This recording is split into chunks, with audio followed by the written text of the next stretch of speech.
Tryndamere, the barbarian king.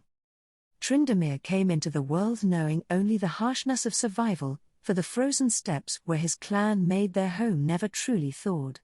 Though they praised all the Freljord's old gods, as well as the cult of the Three, they prayed most often to a spirit deity known to ravage the tundra, a hearty and unkillable Tusklord.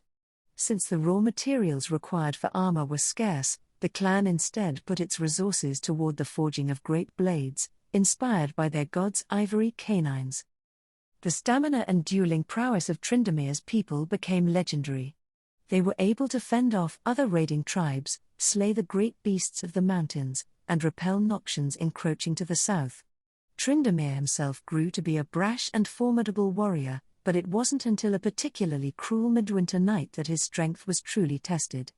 An unusual storm swept in from the east, bringing with it an icy darkness, and a towering, horned figure silhouetted against the full moon. Some in the clan knelt, believing that their boar god stood among them. This creature dripped with ancient magic, true enough, but he was not of the Freljord. And those that knelt were the first to die. Tryndamere looked on in horror. He could feel unhinged brutality rising in his heart at the sight of the invader's cruel, living sword. Whether taken by bloodlust or some other madness, Tryndamere raised his own blade, and let out a defiant roar. The dark figure swatted him aside like an insect. Tryndamere lay surrounded by the dead, in snow soaked almost black with blood. He drew what he thought would be his last breaths as the creature approached and spoke. Tryndamere tried to hold onto the strange, archaic words, but as his life force slipped away, it was the thing's laughter that burned itself into the young warrior's memory. For Tryndamere did not die that night. He was revived by a rage unlike anything he had ever experienced. He looked to the eastern horizon, intent on avenging not only the destruction of his clan, but the desecration of his own martial pride. However, retribution was not what the steppes offered him. There were survivors, and they would not be long for this world if Tryndamere could not find others to shelter them. There were Noxians to the south, Frostguard to the north, and the dark figure had come from the east.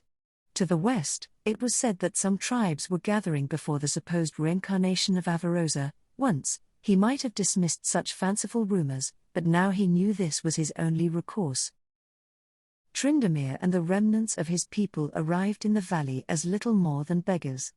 The young warrior was determined to show his clan's worth, and win them the Avarosan leader's protection so that he could return to thoughts of revenge. Brandishing his tusked sword, he did what came naturally, and challenged others to duels. Holding the image of the dark figure and its echoing laughter in his mind, Tryndamere quickly bested anyone who stepped forward. His singular fury was deeply unsettling to the Avarosans. The northern warriors, too, noted his rapid healing between bouts. Unlike the iceborn that walked among them, the more Tryndamere gave in to his rage, the more quickly his body healed. Many suspected he and his clan practiced strange and unnatural magics, and so Tryndamere's plan to prove his worth was now endangering the wider acceptance of his people. But not all of the Avarosans had turned against him. Their warmother, Ash, was looking to strengthen her position with a political marriage. To someone who could face down the endless challenges for her hand, and to her rule. Seeing an opportunity in the handsome barbarian, she pledged to take in his clan as Avarosans, if Tryndamere became her first and only bloodsworn. As he spent more time in Ash's company, he began to believe what others had whispered, that she was indeed the divine reincarnation of Avarosa herself. His rage found temperance in her thoughtful leadership, and a genuine affection grew between them. Even so, serving as Ash's champion, Tryndamere now looks to an uncertain future. The barbarian king can see war brewing all too clearly on the Freljord's horizon, yet he still thirsts for his own personal vengeance, and begins to wonder if his predestined fate might not be at his queen's side after all.